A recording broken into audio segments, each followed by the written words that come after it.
During my stay in San Francisco, I had the opportunity to visit the headquarters of Twitch, one of the biggest social networks in the world. And to welcome me and show me around, there was Danilo De Leon, program manager to whom I also asked a bunch of questions about his life, the platform, and its evolution in the future. After seeing inside their office between streaming and gaming rooms, and a gaming room with artifacts from every era, I can say that they have a culture. But you will see.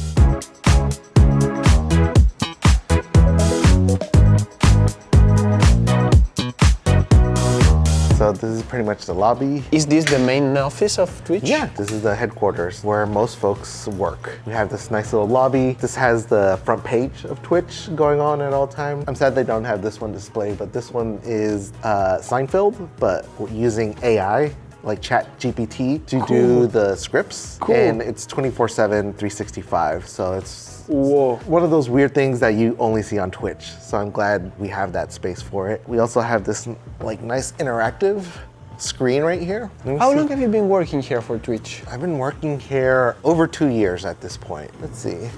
Ah, it's touchscreen. Okay, Yeah. cool. Okay. And yeah, and see how all these just kind of came together. Before it used to, like, if you touch them, they would actually open up and display the channel. But I think we had an issue with it because they weren't loading properly. Hopefully they get that fixed soon. What are you doing inside of Twitch? Like, what's your main job? What's your day by day? Yeah, program manager. It's a catch-all job. I Okay. do a lot of everything, but I think most of it is based around community. If we have programs that benefit creators, I'm the one reaching out to them, talking to them, getting them comfortable on Twitch, and just trying to make sure that they're as successful as possible on Twitch. What are you working on now? It's a secret. Okay. But we... What can you tell me? Yeah, I think it is very right now, we're focused on non-gaming content on Twitch. As you're well aware, Twitch is known for gaming, but there's a lot of other stuff that creators and their audience and their communities want to talk about and are interested in, so might as well just encourage that. There's a whole world outside of gaming, so why not make it happen on Twitch? Okay, understood. Let's sign you in so you can see the rest of the offices. Here's a nice little Twitch sign. Go ahead. Thank you. These are a nice little Lego piece right here. Figures. Cool. I think these are like Demon Souls, Bloodborne, and then Fallout. Cool. I'm bad with video game names. So this is pretty much like a little like cafe area. Yeah. We actually have like a nice little espresso machine. Definitely not as fancy as you would get anywhere else, but it does the job. Okay. Here, I'll show you the street view. How long have you been here in this office? All the 2 years? Yeah. Okay, so it was already here at the office. Yeah, and the office has only been here for like 4 or 5 years. I'm not 100% sure. But yeah, you can see the entrance and the street right below. Ah, the sign. Yeah. There's a meme. Cool. Ah, okay, here you have a, like... Yeah, this is pretty much a 6x6 gaming space. So if you notice, there's actually another set of chairs on the other side. Yeah. So if you wanted to do Overwatch, Valorant, League of Legends, and do it with coworkers or friends, this is the place to do it. Wow, everything streaming. Yeah, we even have like a designated streaming room. So like if you wanted to stream on a computer at Twitch, you can do that here too. I'll show you those. Here, another one. Yeah, we have 2 6x6s and then... okay, this is another study. Yeah, so this one is more like a dedicated streaming space. Have you ever used it? I have not, no. Do you stream? Not too much. Okay. Just to make sure that like I know what I'm doing. Yeah, sure. I know what I'm talking about. They even have a nice little like green screen here. Cool. You try the platform. Oh yeah, no, it's just like if I'm talking to creators, I want to make sure that I'm speaking their language. If I'm giving them advice or telling them to use certain features, I know where they're at. What were you doing before Twitch? Before Twitch, I actually worked in gaming. I worked at a mobile gaming that also did premium game publishing. Okay. So yeah, I used to be a project manager there. Wow. Okay. This is cool. This is really cool. We do work here, I swear to God. I have a bunch of arcade machines, foosball, of course, and some of the, actually this is one of my favorite things. Okay. We have the old CRT TVs, No, so if you can play, this is really cool. if you want to play N64 and the old like fighting game stuff so that the screen refresh rate is correct. Like, do you use them? I don't, but there's plenty of folks, like yesterday, all of these TVs were used. Everyone was playing like Smash Brothers, like the Wii version, the the GameCube version, the N64 version. It's a lot of great stuff. How many people are actually gaming on Twitch? Like, what is the percentage of streamer that is gaming? Oh, it's the majority of folks.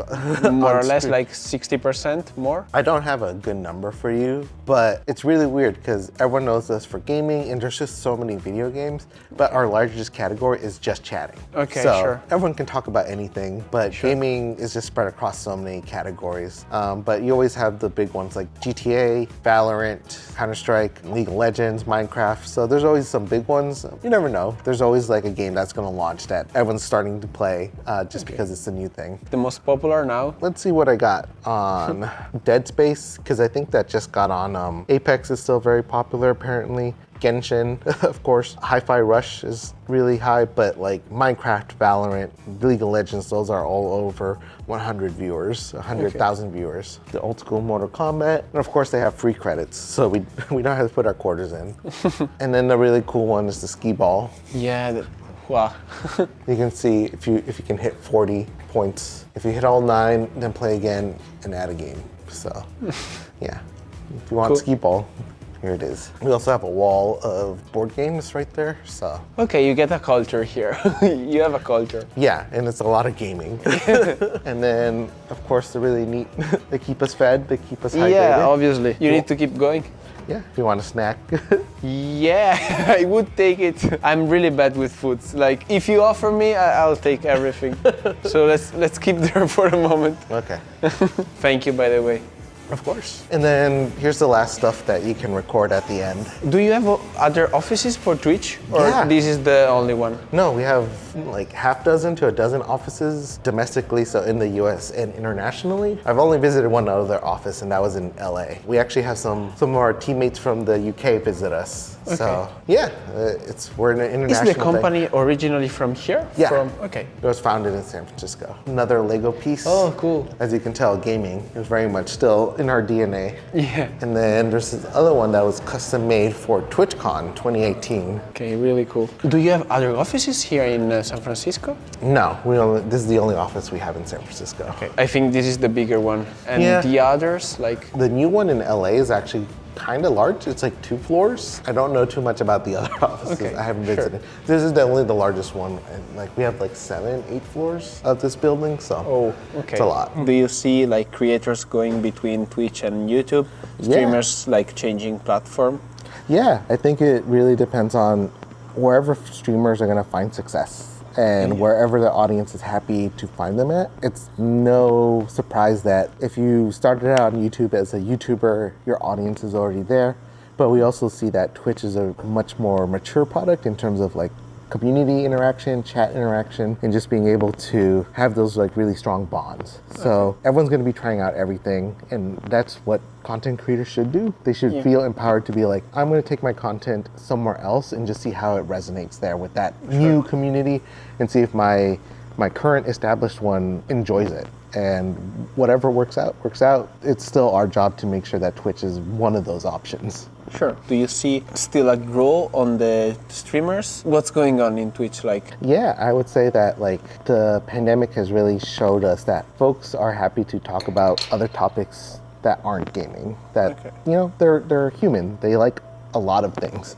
They have hobbies, they have passions that are outside of the gaming sphere. And so I think it's imperative for Twitch to be like, yeah, you can talk about that stuff here, and your community is there for you as a content creator, not necessarily just because you're really good at like at Valorant. Like they want to see you just be happy and succeed. So, and that can be expressed in so many different ways. So you will see a lot of content creators just trying to try new stuff out and kind of break away from something that they've been doing for so long and just try something new. And when did you see the biggest growth, like during the pandemic? Yeah, the just chatting category just pretty much grew exponentially, during the pandemic. And that's where it's just like, oh, yeah, content creators just kind of want to talk to their audience and be able to have those very like intimate, another way to connect to the audience and make themselves show a different facet of their life to their audience. And they don't necessarily have to be like on.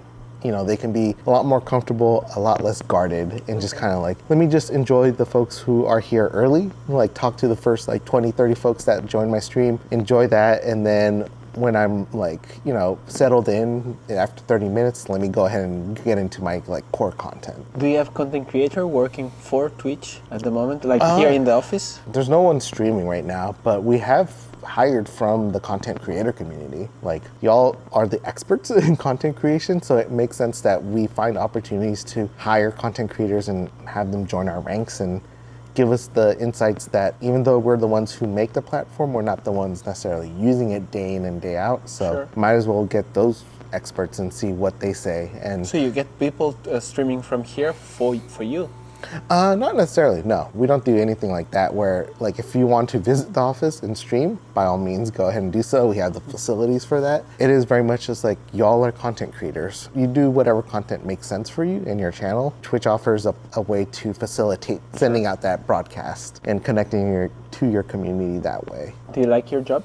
Yeah, it's pretty fun. I like it a lot. What's like the best thing of it and the worst thing of it? I would say the worst thing is the meetings. There's a lot of meetings, and the best part is just actually getting to talk to content creators like yourself and just being like, getting all those different perspectives I wouldn't have normally. Like, I don't know much about a lot of the topics that content creators cover, so it just really scratches the itch of like learning more and just education. So I learn a lot every day, and that's why I want to continue to work with content creators directly. Thanks again, Danilo. Leave a like if you want to support this channel and subscribe if you don't want to miss all the future adventure. Ciao!